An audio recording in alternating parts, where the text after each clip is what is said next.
right, everybody, welcome back to part 3 of chapter 6 on deviance, episode 3. We're going to talk now about the functions of deviance, and we're going to do structural, functional, look at conflict, look at interactionist. How do we explain with sociological theory deviance?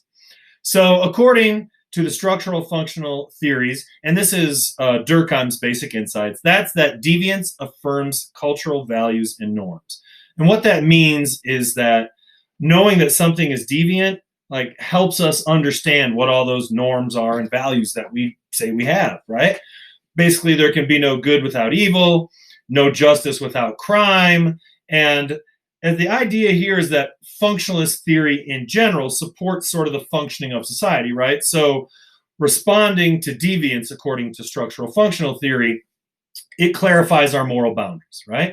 I mean, if you stand up and say something awful and sexist about women, immediately in the year 2020, people understand what that looks like. And then hopefully, based on our collective agreement on sexism and how we denounce it, then we would respond to it accordingly, right? So basically, according to functionalist theory, this provides a boundary between right and wrong. Of course, if you start to erode those values and those norms enough, then people respond differently to things like racism or sexism, things like that. And then all of a sudden, we have to look at it from a different perspective and say, what's going on here? How did we, sort of change back to this or, oh, we're so glad that we are no longer doing that, right?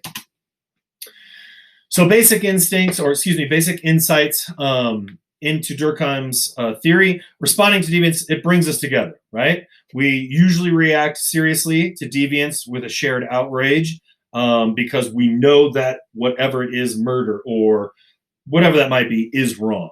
So deviance also encourages those social change. Honestly, deviant people push a society's moral boundaries, and the more deviant they are, then the more we expect people to act or react. And how we do that then clarifies those boundaries. Durkheim's also going to say that deviance, it's just a necessary element of social organization, right? And of course, because it's the functionalist theory, that Durkheim says deviance serves a lot of important functions, okay? It contributes to social solidarity, like enhancing the sense of what is right and wrong. I think these protests that are going on right now are an excellent example of that thing. Here's what we know is right and wrong. You cannot use tear gas in war. You should not use it on people in the street. People's collective response and reaction to that was not only pushing back in the street, but for more people to get involved because that clarified the boundary. The government is wrong by using tear gas. We've already sort of have rules for that and engagement in war. How come that would be different in our everyday society, in the streets and not in a war scenario? Anyway, you can see how we could basically take anything and say that. And it prevents anomie, and that's a state of confusion when, and this is a good term to know for the exam, but the state of confusion that occurs when people lose sight of our shared rules and values, right? Look, honestly, these norms and values and rules, they give meaning to our life. They give us guidelines by which we live, by which we decide what is good and moral or immoral, and we need that, right?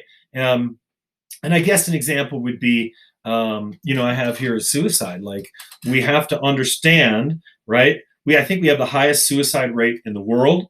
And so what we try and do is we understand it, and then we respond to it. We provide hotlines and we provide counseling, and we try and address it, the really root reasons for that. And if we can do that, right, if we can join together and respond to it in that way, then that gives us more meaning. It clarifies what that means to us. And we really, quite frankly, need to take a good look at that as a society as well, so that we can have that contribute to our solidarity and say, you know what?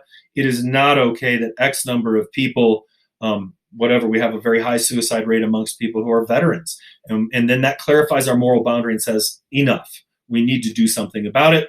That's when people act. But of course, according to Durkheim, some amount of deviance is absolutely necessary. Deviance is an abnormality to eliminate, but a certain amount is functional. Obviously, functional perspective doesn't want things to stop functioning, and too much deviance, you need to eliminate that. But a certain amount clarifies our boundaries and is normal.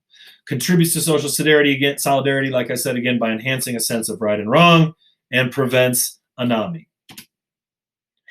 Also, Merton, Robert Merton, idea about functionalism. People share a common understanding of goals and then the legitimate means to achieve those goals, right? That's why so many of you are going to school. I want to attain this goal someday. Therefore, to do that, I need this amount of schooling, this degree, this amount of work within the field.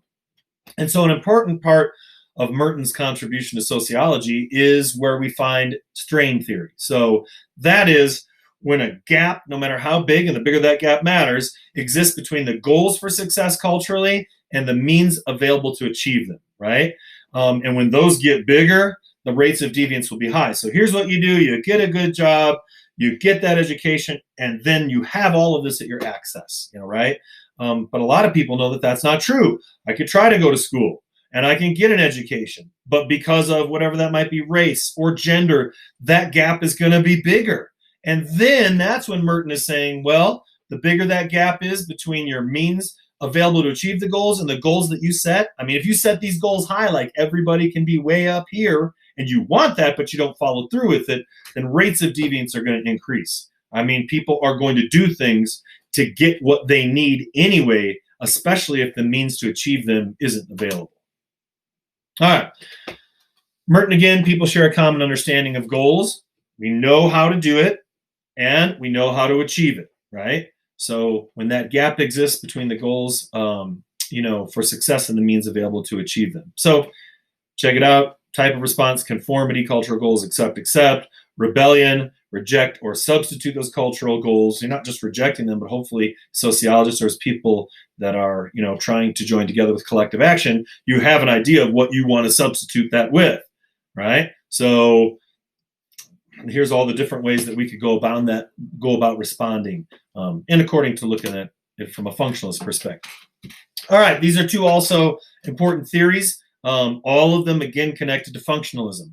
Opportunity theory. People differ not only in the motivation to engage in deviant acts, but also in the opportunity to do so, right? I mean, when they had the housing crash several years ago, quite a while ago now, 8 to 10 years ago, it was because people on Wall Street experts on Wall Street had lost almost a third of this country's accumulated wealth since the beginning. I mean, that was pretty huge. Why did that happen? Well, if you're at McDonald's or maybe you work as a server, you might steal some tips, if you're down on your luck. But if you have access and motivation, right, and opportunity to do so, then just like on Wall Street, well, I've got the opportunity to steal millions.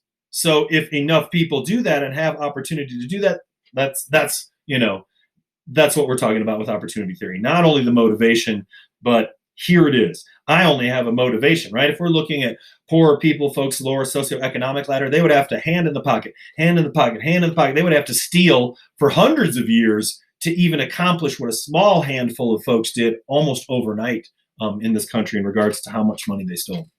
Control theory: deviance arises from social bonds or connections to others. So we see this a lot with serial killers, right? Strong social bonds with those who disapprove of deviance prevents deviant behavior. So, the more you have friends and you're like, oh, let's do this, or somebody says that and they're like, that just doesn't sound like a good idea. The more you are connected to others, the stronger those bonds, according to control theory, the stronger your willingness to conform, and then therefore the less deviant actions you will take part in, right? And of course, those who lack in strong social bonds, they don't fear the consequences of deviance as much. So when we see somebody like Jeffrey Dahmer or these other folks that are serial killers, they don't have a lot of connection to other people. They're very isolated oftentimes, and their bonds to society are just not that strong. And we see some of those people committing some of the most deviant acts of all. And that, we can apply control theory to that notion. Not every time, of course, but it works. All right, so I have deviant. Why or why not? Now, this has been politicized a ton. For what reason, I cannot imagine. So I'm not trying to politicize it, but we're just going to look at the same thing, right? Colin Kaepernick protests measurable inequalities in police violence. We know that black individuals are being gunned down, particularly black males, by the police at a rate of 21 times that of their white counterparts. So he decides to protest measurable inequalities towards people of color by kneeling, right? Obviously, we know the repercussions. Blacklisted from the NFL, attacked by this administration, does not have the ability right now, anyway, to get back into doing what he was, doing before as a profession. Some could call him a paid protester. Well, if we look at Mike Pence, the vice president, he showed up at a Colts game to protest, right? They spent $250,000 for him to show up, taxpayer money. He walked out before the game was over. He posted a 2-year-old picture and then berated black athletes for exercising the same freedom that he was currently doing. He was protesting and on taxpayers' dollars. So why do we come to see one is deviant, maybe Colin Kaepernick, and the other is not? Oftentimes, even if they're the same status, well, look, how does that reflect the norms and values of our culture? And more importantly, how does it speak to these issues that we've been talking about all semester long, power and access? Who has more power? Who has more access? And how did they use that? And how can some people resist deviant labels when they are clearly engaging in the same behavior as other people that have been labeled deviant? So, good question for us to think about. Again, you could apply this across the board in so many ways. Now, let's move on to the conflict perspective of deviance.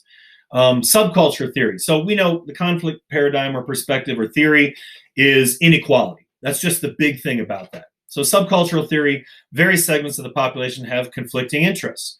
What is criminal or deviant for some is the norm for others.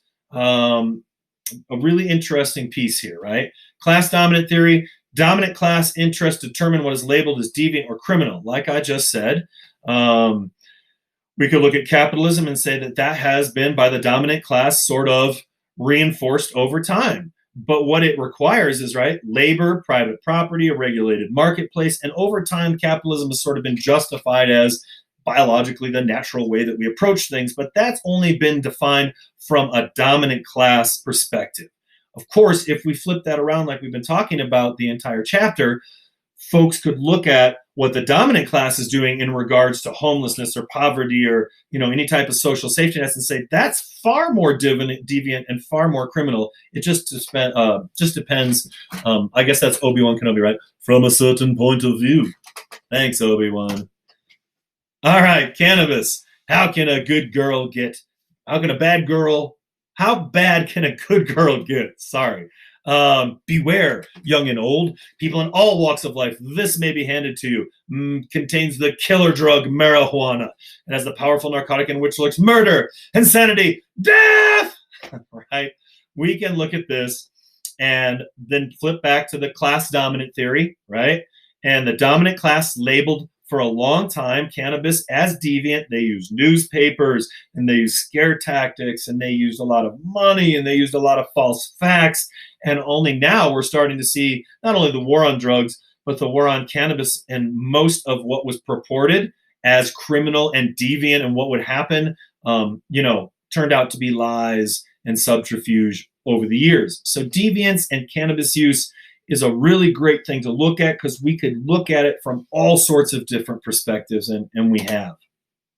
And when we're looking at conflict perspective, we also know that people of color are locked up at such a much higher rate than those people that are actually doing the drugs. People in dominant culture, twice as likely to have drugs on them. People in minority culture or minorities in our society, twice as likely to be incarcerated, right? Certainly deviance from many perspectives. Now, the structural contradiction theory. Conflicts generated by fundamental contradictions in the structure of society produce laws defining certain acts as deviant or criminal. Societies with the greatest gap between what people earn and what they're encouraged to buy will have the highest levels of deviance. That's why we understand that in the United States, with our privilege, we are set up for that.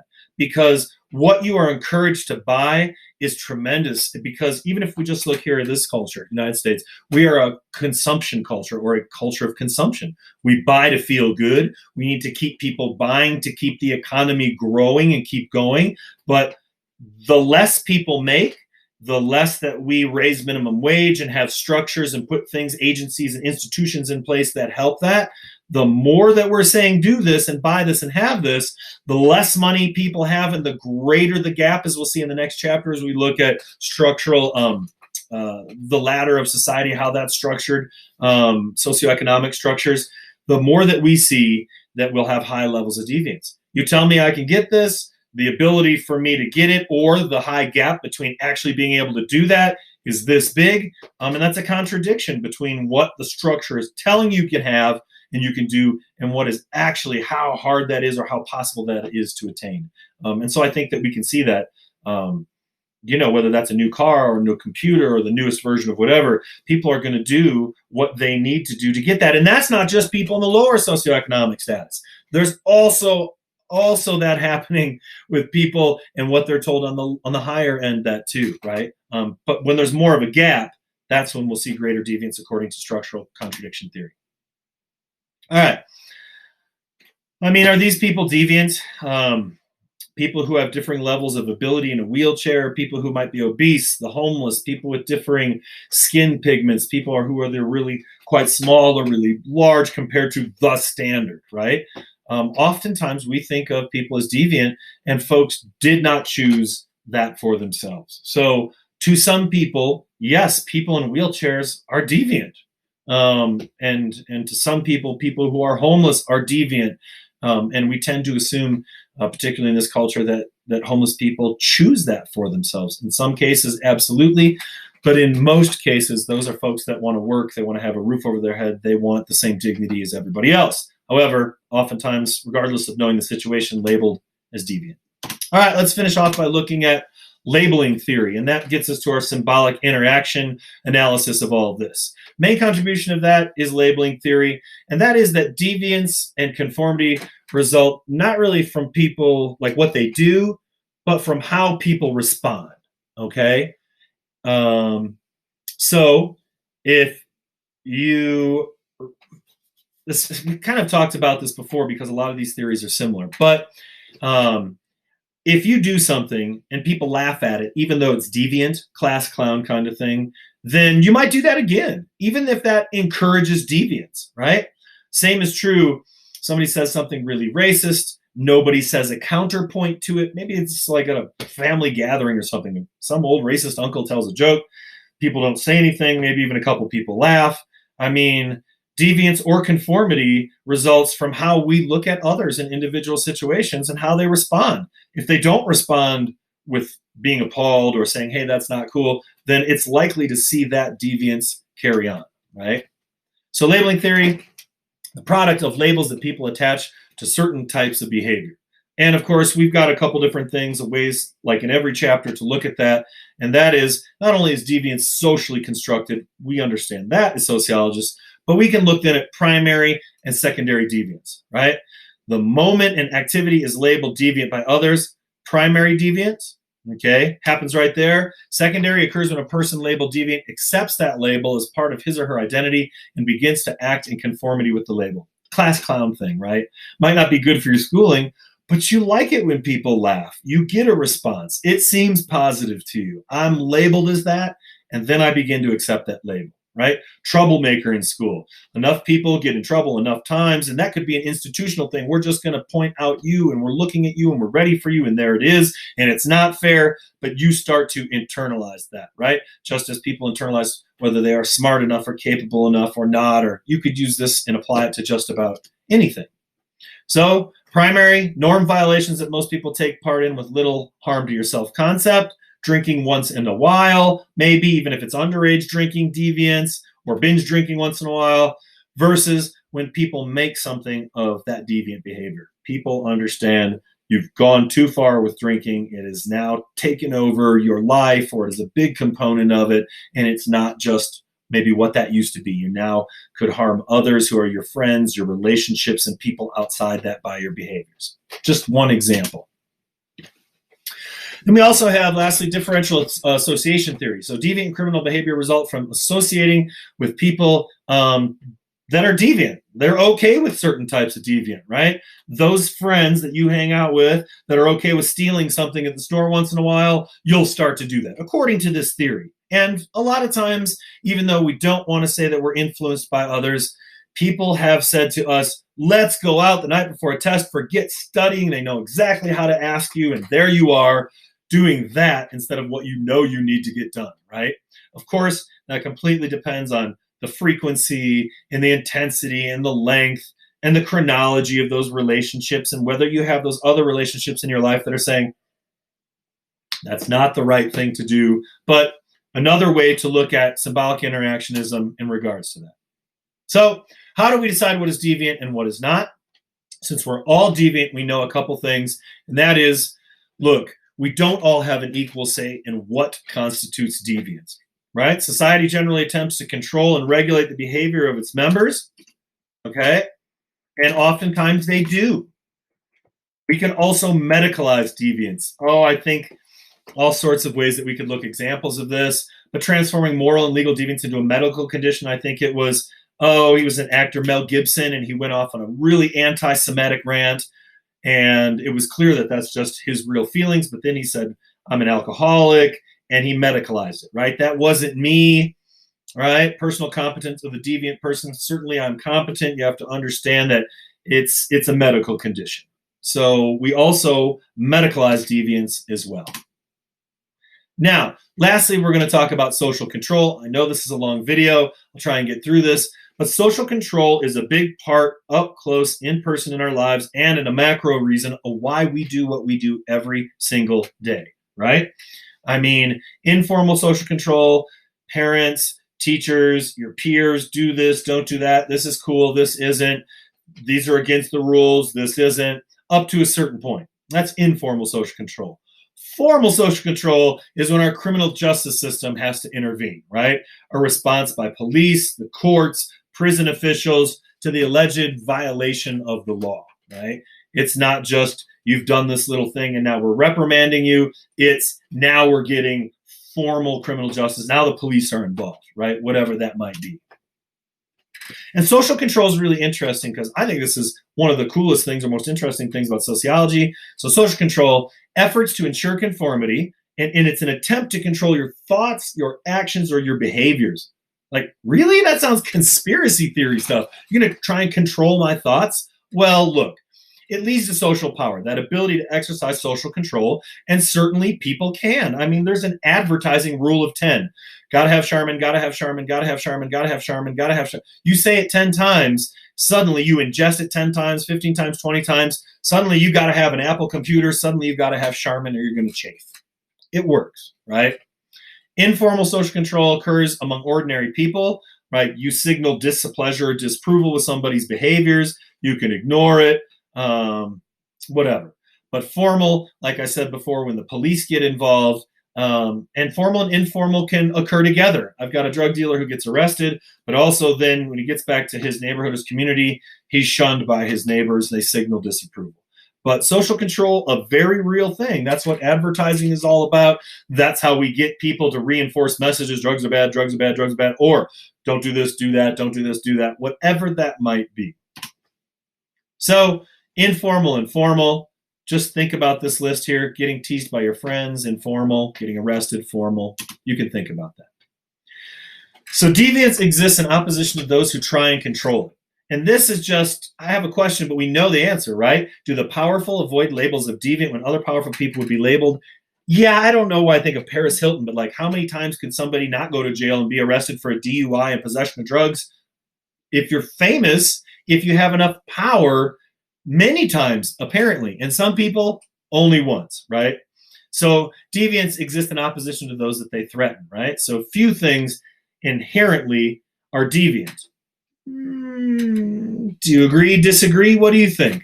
Because oftentimes people become deviant as others define them that way. So it's about this struggle, this power struggle, and as well the ability to control others. Well, really, that's more deviant than what I'm doing. Then we know in-group, out-group stuff is taking place. The winners, usually the majority. Could sometimes be a strong minority, but power rests people that are dominant in culture. Considered normal to make the rules and organize social life. And then normalcy, right, is sort of reinforced by defining who and what is not normal, right? Whatever that might be, okay? And the losers, usually the less powerful, usually minority folks. Those are the people that get stuck with the label of deviant, weird, depraved, immoral. They don't try hard enough, right? You know, and a lot of things that simply don't pan out as being true, but those labels manifest as real repercussions to people in real life and real barriers. Talk about the glass ceiling and other things, but they manifest itself in very real ways. Why social control? Deterrence, punishment, sanction, rehabilitation. And we know in this culture, right, which one of these do we do the most? Punishment and sanction. We incarcerate a higher percentage of our population than any other country in the world, mostly for nonviolent crime offenses. I mean, the violent offenses, that's about 11 to 15% for people that are in prison. We think of it as like 80 or 90%. That's just not the case. We do not do rehabilitation very well because that's not where we put our efforts and particularly our dollars. So the outcome of social control is suppression or reduction of deviance. That's obviously the goal, but certainly you could have the increase of deviance depend on how people respond. If you send in unmarked federal troopers to take people off the streets in unmarked minivans, and people don't know why they're there, and they're shooting people with rubber bullets and tear gas, you might not suppress deviance. You might have moms show up and dads show up and veterans show up and more people show up, right? So just because the system has more money and more power and more access doesn't mean that the way they try and control deviance is always a way that works, right? All right, there's some theories across the board: structural, functional, symbolic interaction, conflict, and then we can look at race conflict and feminist theories as well. Let's review. Deviance is widespread. Everybody deviates, and it involves violating norms and rules. Deviance threatens us. It threatens the status quo. Responding to deviance not only involves perception of a difference, but also a moral judgment. And in general, deviance is a label that is applied to others by people with power to control those people with less power or with no power. And then by doing that, you create a distinction, particularly that structural functionalist point of view, between those people who are normal and then the other people that are weird or abnormal or deviant. And people in power have applied that label to people who use drugs or people in the LGBTQ community, all sorts of things throughout history, current and past. And we understand that when the dominant folks label certain folks as deviant, that is not always the case, right? So this delinquent can save your life. Please don't discriminate. That wraps up Deviance, ladies and gentlemen. And I just want to say thanks for listening. This is one of my favorite chapters. Oh, wait. Oh, I've got a call coming in. Hey, I'm just too busy to talk to you right now because of my phone. So anyway, have a good one. Is this deviant? Oh, yeah. Anyway, be good people and do good things. And look me up. I got to go. Brokering a huge deal. Thanks, everybody. Peace.